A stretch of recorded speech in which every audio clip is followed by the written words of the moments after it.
შხამსაკვების მიკროპლასტიკის ზედმეტი აცრების ფონზე იზრდება და იზრდება ადამიანების იმუნიტეტის დაძაბულობა. ეს კი ქმნის ალერგოზულ სიტუაციას. ყალიბდება ალერგია. ალერგია არ არის იმუნური სისტემის სისუსტე. ალერგია არის პირიქით იმუნური სისტემის ზედმეტი პასუხი პრაქტიკულად უვნებელ რაღაცეებზე, მტვერზე, სიცივეზე, მზეზე, წყალზე, საკვებზე, ბეწვზე და ასე შემდეგ. ასე დაამრიგად არ შეიძლება არავითარ შემთხვევაში ალერგიის დროს, ალერგოზების დროს მიიღოთ იმუნოსტიმულატორი. ეს უფრო მეტად დაძაბავს იმუნურ სისტემას. ისედაც იმუნოსტიმულატორები საშიშია. მათ შეუძლიათ ფსიქიური ან ონკოლოგიური დაავადებების პროვოკაცია. აი ალერგიების დროს, როცა იმუნიტეტი უკვე დაძაბულია, არა გადაძაბული, მაგრამ დაძაბული. უფრო მეტია რისკი, უფრო მეტია ალბათობა, რომ იმუნოსტიმულატორებით შეიძლება ყველა ჯვარი წერია მოხდეს უფრო უარესი რამ, ონკოლოგია როგორც წესი. ალერგია კეთილშობილი დაავადება, ის გვაფრთხილებს, რომ იმუნიტეტი გარბის გადაძაბვისკენ. შხამსაკვების, მიკროპლასტიკის და არარაციონალური იმუნიზაციის გარდა იმუნური სისტემის დაძაბვა, ალერგოზის ჩამოყალიბება, ალერგიის ჩამოყალიბება გამოწვეულია ძალიან ზედმეტად სტერილურ პირობებში ბავშვების აღზრდაში. ბავშვი უნდა დარბოდეს სოფელში. ბავშვი უნდა ბუნებასთან ახლოს იყოს. აუცილებელია ეს. რა თქმა უნდა, ზომიერად. რა თქმა უნდა, ის ტალახში არ უნდა ცხოვრობდეს კოჭებთან ერთად. რა თქმა უნდა, მაგრამ აი ზომიერად უნდა იყოს დაცული პარაზიტებისგან და ზომიერად უნდა ღებულობდეს მისი ორგანიზმი ბუნებრივ ინფექციებს და სწორი კვების ფონზე უნდა ბუნებრივად აყალიბებდეს იმუნურ პასუხებს რბილად და შესაბამისად. ეს ძალიან მნიშვნელოვანია, რომ იმუნური პასუხები, ანუ ბუნებრივი ვაქცინაცია ხდებოდეს ჯანმრთელ ორგანიზმში. ეს არის საწინდარი იმისი, რომ ბავშვი არ იქნება ალერგიული, ნაკლები ალბათობა იქნება მისი და რაც უფრო მნიშვნელოვანია, დასრულობაში მას არ ექნება ალერგიული რეაქციები, რომელზეც უმეტესობა ადამიანს წარმოდგენა არ აქვს, ისინი ფარულად, შინაგანად მიმდინარეობს. ალერგია ყველა მიცის, რომ ვლინდება ძირითადად გამონაყარით, ცხვირში გაჭედვით, ლორწოვანის შეშუპებით. მაგრამ ძალიან ცოტა, ექიმებმაც კი წარმოიდგინეთ, პროტოკოლურ მედიცინის ექიმებს გულისხმობ. მათმაც კი არიციან, რომ ალერგიული რეაქციები მიდის კუჭ-ნაწლავშიც, ალერგიული რეაქციები მიდის პრაქტიკულად ყველგან. ანთებების სახით, რომელიც არ არის შესაბამისი, არ არის ადეკვატური იმ გაღეზიანებასთან მიმართებით, რაც მათ აღეზიანებს.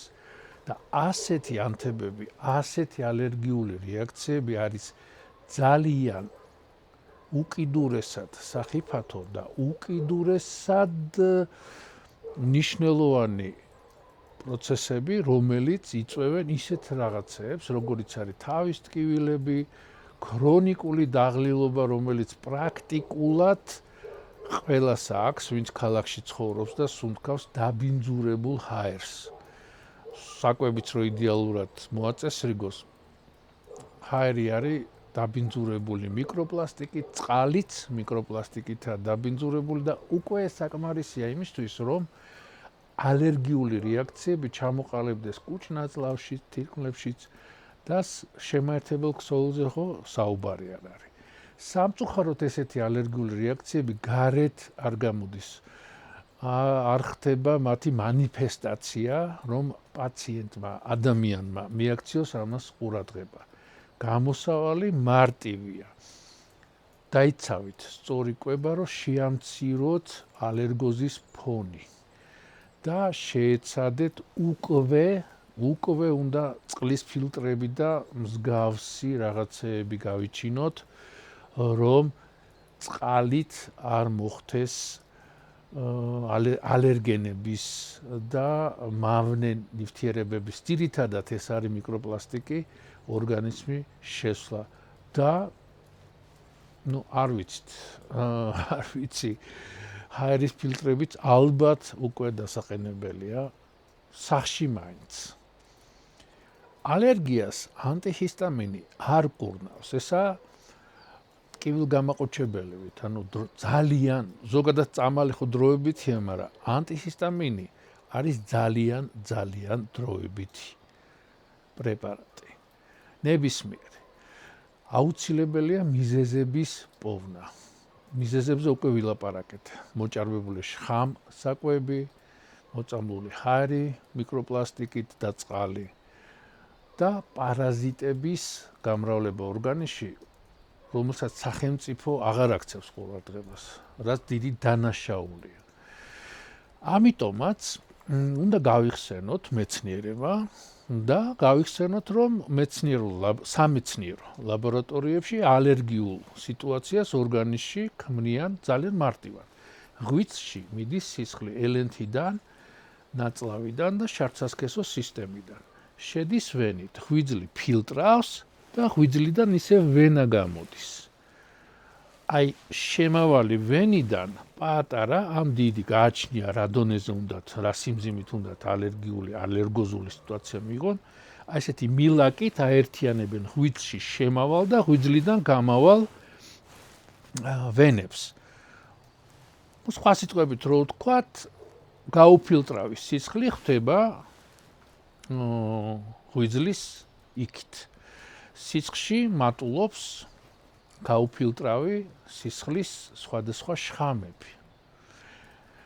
ეს შხამი შეიძლება იყოს ნაწლავური მიკრობიომიდან, ნაწლავური პარაზიტებიდან, ელენთაში მდებარე ლიმფური ჯირკვლებიდან თუ შარცასქესო სისტემის მიკრობიომიდან.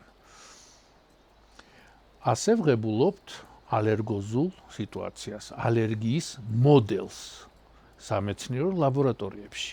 ამიტომაც პირველ რიგში უნდა იქნას მოწესრიგებული მიკრობიომი ნაწლავებში და შარცასქესო სისტემაში, ასევე ლიმფური სისტემა იმისთვის, რომ ღვიძლმა შეძლოს იოლად გაფილტროს სისხლი და არ გააპაროს მოლეკულები, შხამ მოლეკულები დავარქვათ, რომელიც შემდგომ ჩამოაყალიბებს ალერგოზულ სიტუაციას, ალერგოზულ განწყობას, რაც საფუძველია უკვე ალერგიული რეაქციების.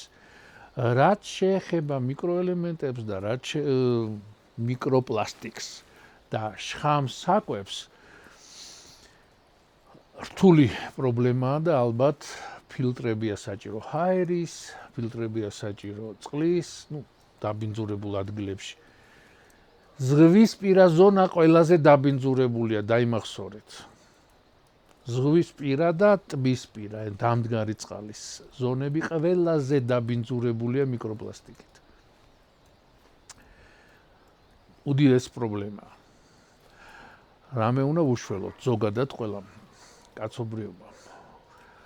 მაგრამ აი მესამე პრობლემა პარაზიტები, რომელიც ძირითადად ღვიძლს უქმნიან უდიდეს პრობლემას და სისძარღვებს ასევე, უნდა რამენაირად სახელმწიფომ თუ რაღაც გინა სკოლებში და დასრულებში ამის პროპაგანდა, კონტროლი და ასე შემდეგ, ჩვენ თვითონ კიდევ ერთხელ ვიმეორებ გაზაფხულ შემოდგომას, რა ვქნათ, პროფილაქტიკის მიზნით უნდა მივიღოთ ანტიპარაზიტარული საშუალებები და ეს მესამედით მაინც შეამცირებს ალერგოზულ განწყობას. იყავით ბედნიერნი და ჯანმრთელნი.